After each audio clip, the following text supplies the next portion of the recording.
अस्सलामुअलैकुम वरहमतुल्लाहि वबरकातुहू। चैनल में आप दोस्तों को एक बार फिर वेलकम करते हैं। तो इससे पहले हमने तहारत के बारे में पढ़ा है, नजास्तों के बारे में पढ़ा है और गुस्ल किस तरह करना है वो भी हमने मुकम्मल तरीका इसमें पढ़ा है। तो इसके बाद हम वज़ू के बारे में पढ़ेंगे। वज़ू के बारे में, वज़ू की कितनी अक़साम हैं, वज़ू का बयान क्या है, किस तरह से वज़ू करना चाहिए, वज़ू के कितने फ़राइज़ हैं, तो इस बारे में आज हम पढ़ेंगे। तो सबसे पहले वज़ू के 4 फ़राइज़ हैं। अगर वो 4 फ़राइज़ हम पूरे ना करें मुकम्मल तरीके से तो वज़ू नहीं होगा। तो जब तक वज़ू नहीं होगा तो साफ ज़ाहिर सी बात है कि ना हमें नमाज का फ़ायदा होगा और ना कुरान का फ़ायदा होगा। तो वज़ू के लिए सबसे जो पहली ज़रूरी बात है, तो सबसे पहला जो फ़र्ज़ है, सबसे पहले आपने अपने चेहरे को 3 दफ़ा धोना है। और कहाँ से लेकर कहाँ तक धोना है? ये सामने पिछानी के जो बाल होते हैं, यहाँ पे सामने जो बाल होते हैं ना, सर के बिल्कुल सामने यहाँ पे, वहाँ से लेकर यहाँ ठोडी के नीचे तक, और ये कान की लो से लेकर दूसरे कान की लो तक अच्छी तरह आपने सबसे पहले चेहरे को धोना है, मुंह को धोना है अच्छी तरह। उसके बाद जो दूसरा फ़राइज़ है वज़ू का, वो है कूनियों समेत बाजू धोना। ठीक है, कूनियों समेत बाजू धोना। ठीक है। उसके बाद है चौथाई सर का मसा करना। अब मसा करने का तरीका क्या है? चौथाई सर का तो मसा ऐसे मिसाल के तौर पे हम कर लेते हैं, लेकिन मसे का एक तरीका है, वो ये है, मिसाल के तौर पे ऐसे आपने 3 उंगलियों को मिलाना है और ऐसे पीछे तक ले जाना है, फिर ऐसे वापस ले आना है, और ये 2 फिंगर जो बाकी बच गई थी इन्हें कानों के अंदर अच्छी तरह, उसके बाद ये थंब बाकी रह गए थे, तो इन अंगूठों को आपने ऐसे कानों के पीछे, तो बाकी ये जो हाथों का बैकअप है इनको आपने गर्दन के ऊपर ऐसे कर लेना है। तो ये मसे का तरीका है। उसके बाद चौथा और आखिरी जो है वज़ू का फ़राइज़, वो है टखनों समेत, यानी पाँव के जो टखने हैं उनके ऊपर तक, उनसे थोड़ा सा ऊपर तक आपने पाँव वॉश कर लेने हैं, पाँव धो लेने हैं। तो ये वज़ू के फ़राइज़ हैं। अगर इनमें से कोई एक भी आपने अच्छी तरह ना अदा किया तो वज़ू करने का आपको फ़ायदा नहीं होगा। तो वज़ू बड़ी ज़रूरी चीज़ है नमाज के लिए, कुरान पढ़ने के लिए। तो ये वज़ू के फ़राइज़ थे और वज़ू का तरीका था। तो इंशाअल्लाह आप इसी तरह वज़ू किया करें। इंशाअल्लाह वज़ू अच्छी तरह करेंगे तो नमाज़ पढ़ने का भी मज़ा आएगा, कुरान पढ़ने का भी मज़ा आएगा। तो वज़ू भी हमने पढ़ लिया, वज़ू भी पढ़ लिया है, गुस्ल के बारे में भी हमने पढ़ लिया है और नजास्तों के बारे में भी हमने पढ़ लिया है। तो इसके बाद हम नमाज की तरफ चलेंगे। तो उससे पहले, नमाज से पहले हम नमाज किन चीज़ों से टूट जाती है वो हम पढ़ेंगे, नमाज के शराइत क्या हैं, नमाज के फ़राइज़ क्या हैं वो हम पढ़ेंगे। तो आहिस्ता आहिस्ता ये हम आगे आगे चलते चले जाएंगे। फिर सिफ़त ईमान मुफ़स्सल और मुजम्मल पढ़ेंगे, उसके बाद कलमे वगैरह जो भी आपको इंशाअल्लाह ये पूरी मालूमात देंगे। तो मैं तो चाहता हूँ कि मुसलमानों के बच्चे इन चीज़ों से लुत्फ़ अंदोज़ हों। ये आपको आनी चाहिए चीज़ें। वैसे तो हमारे बच्चों को इंग्लिश तो बहुत अच्छी आती है, लेकिन ये चीज़ें नहीं आती। मैं ये नहीं कह रहा कि हमारे बच्चों को इंग्लिश नहीं आनी चाहिए, ये भी ज़रूरी चीज़ है, और उससे भी मैं समझता हूँ कि ये चीज़ें ज़रूरी हैं जो हमारे आइज़ मुसलमान होने की वजह से ये चीज़ें ये बहुत ज़्यादा ज़रूरी हैं, बहुत ज़्यादा अहम है कि हमारे बच्चों को वज़ू करने का भी पता हो, गुस्ल करने का, कौन सी चीज़ नापाक है, कौन सी पाक है, ये सारा तरीका उन्हें आना चाहिए। तो आज की वीडियो मुकम्मल हुई।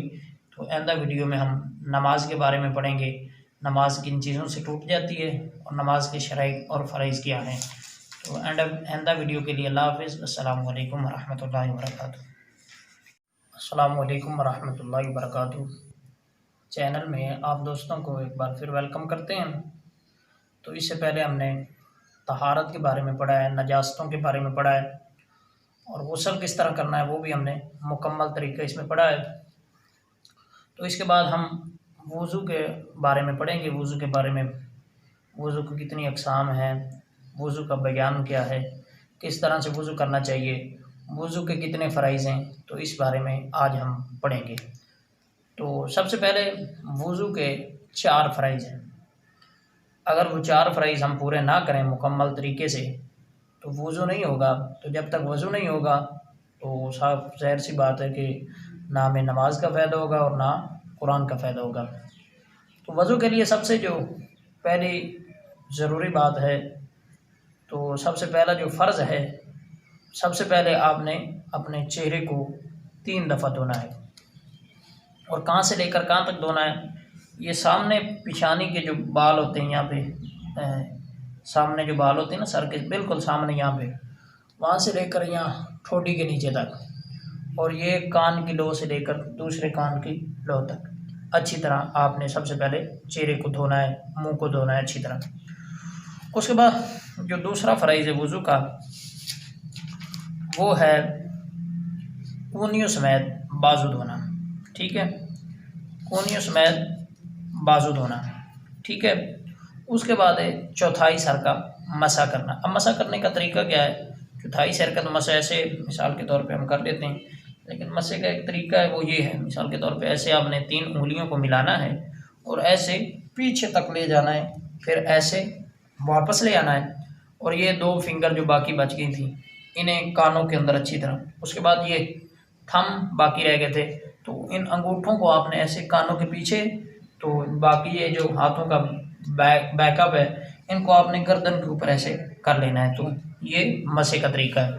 उसके बाद चौथा और आखिरी जो है वज़ू का फ़राइज़, वो है टखनों समेत, यानी पाँव के जो टखने हैं उनके ऊपर तक, उनसे थोड़ा सा ऊपर तक आपने पाँव वॉश कर लेने हैं, पाँव धो लेने हैं। तो ये वज़ू के फ़राइज़ हैं।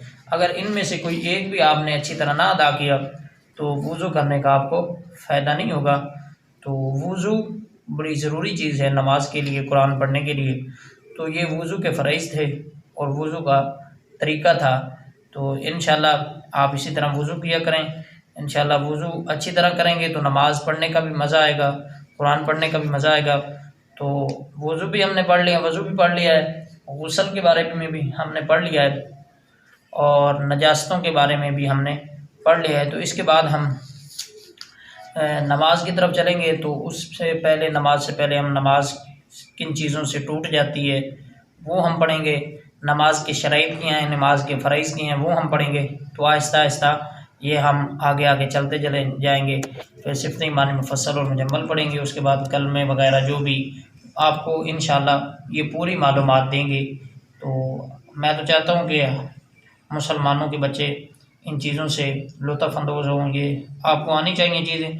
वैसे तो हमारे बच्चों को इंग्लिश तो बहुत अच्छी आती है, लेकिन ये चीज़ें नहीं आती। मैं ये नहीं कह रहा कि हमारे बच्चों को इंग्लिश नहीं आनी चाहिए, ये भी ज़रूरी चीज़ है, और उससे भी मैं समझता हूँ कि ये चीज़ें ज़रूरी हैं, जो हमारे आइज़ मुसलमान होने की वजह से ये चीज़ें ये बहुत ज़्यादा ज़रूरी हैं, बहुत ज़्यादा अहम है कि हमारे बच्चों को वज़ू करने का भी पता हो, गुस्ल करने का, कौन सी चीज़ नपा के कौन सी पा के, ये सारा तरीका उन्हें आना चाहिए। तो आज की वीडियो मुकम्मल हुई। तो आइंदा वीडियो में हम नमाज के बारे में पढ़ेंगे, नमाज किन चीज़ों से टूट जाती है और नमाज के शराइत और फ़राइज़ क्या हैं।